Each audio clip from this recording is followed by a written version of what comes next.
Hi guys, so here I have my bling bag.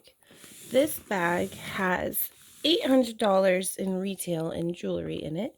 I purchased the bag on Amazon for around $10. It has this little pocket here that I can put some business cards in or other stuff in. Before I was just throwing jewelry inside and it looked too messy even though you could see the jewelry from the outside. I just have a little bag in there holding the spot. So in the actual bling bag, I just have this little pouch of assorted bracelets. I believe there's 10 or 12 in here, nothing too serious. In these boxes are some kids' rings. In this bag, we have some long ladies' necklaces. So these are our long necklaces. They're each in their own little organza pouch, so they don't, I don't know if I can open this with one hand.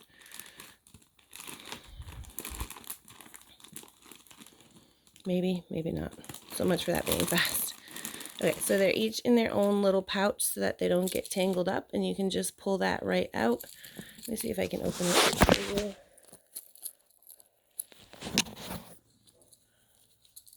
Sorry, went off camera for a second.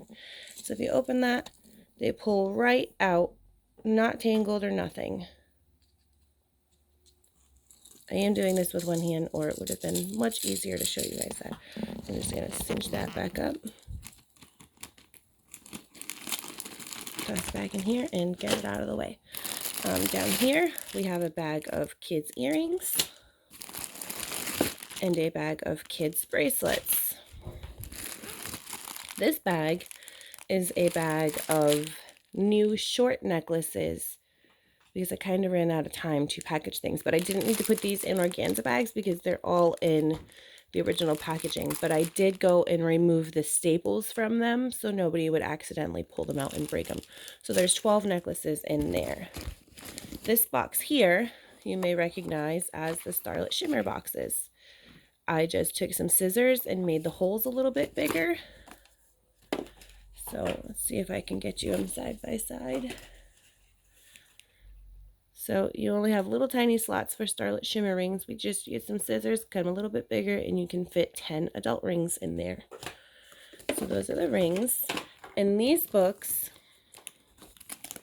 I have one for all of the gold and gunmetal and brass and copper, and then I have one for all of the silver.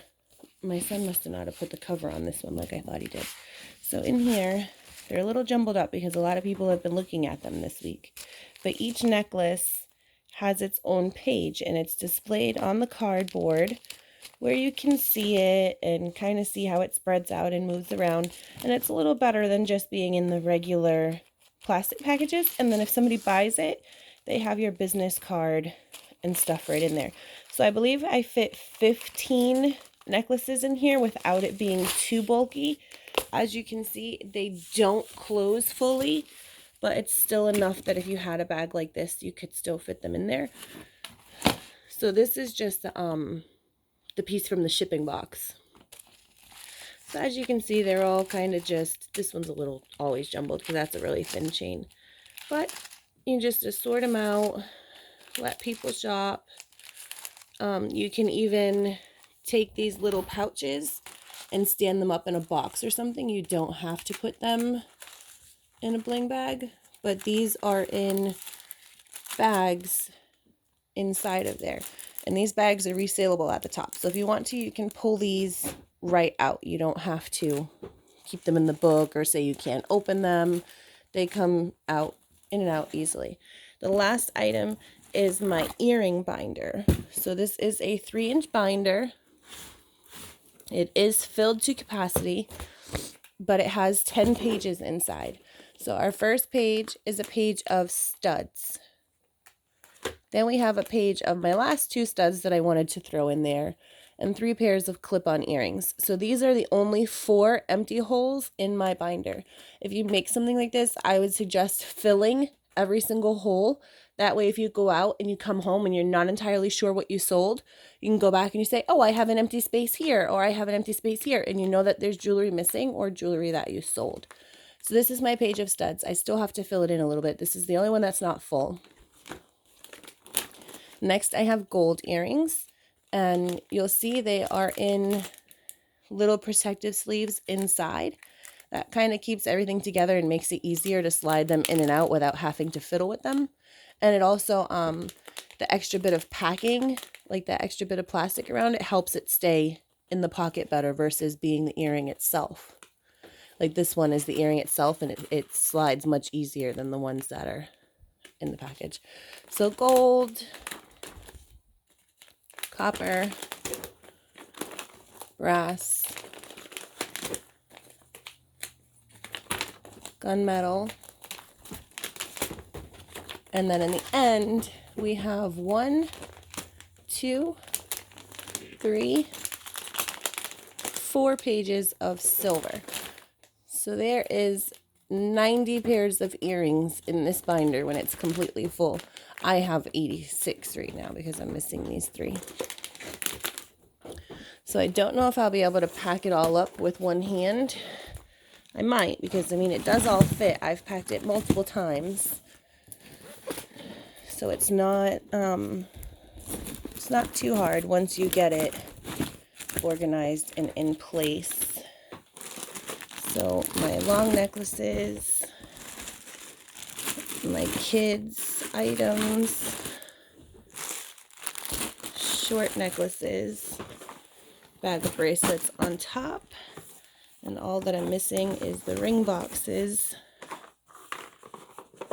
down the side. So as you can see, it was much easier putting everything back in than it was taking it out. In fact, I did it with one hand and it looks exactly the same as it did before. The only thing that I did not do on here, the only thing that I didn't do on here that I didn't get to was my chokers. So those double wrap bracelets, you want to remind everybody that not only are they good as chokers, not only are they good as bracelets, you can wear them as chokers. So these were just some panels that I pulled off the side of the shipping boxes, and I really liked this idea, but I hated that the bags were so big because I didn't want to staple them or make them smaller because then that prevents people from being able to open them. So this is the last project for my bag that I have to figure out how I want to display these chokers. But these are all just pieces from the shipping boxes. I stapled a business card on them. These are the 5x7 bags that I got on Amazon. It was $100 bags for around $5. And that's these are the sheet protectors that they are inside of those mini binders. So that's for a 5.5 to 8.5 inch sheet protector binder. I believe that's why I left that front page on that binder so I could show you what size it was. That's what it was. 5.5 by 8.5. This was, I think, $3 at Walmart. You totally don't need it. I just thought it would be easier to have people shop through there instead of fumbling a bunch of stuff around. So maybe I'll stick my one choker bracelet in here and see how that does. There is still plenty of wiggle room on either side of this. Like where this bag is flat right here, I can push this sucker out and put some more stuff in there. And I got some space down here and over here. So we'll figure it out. But in the meantime, we are finished. Thank you for watching.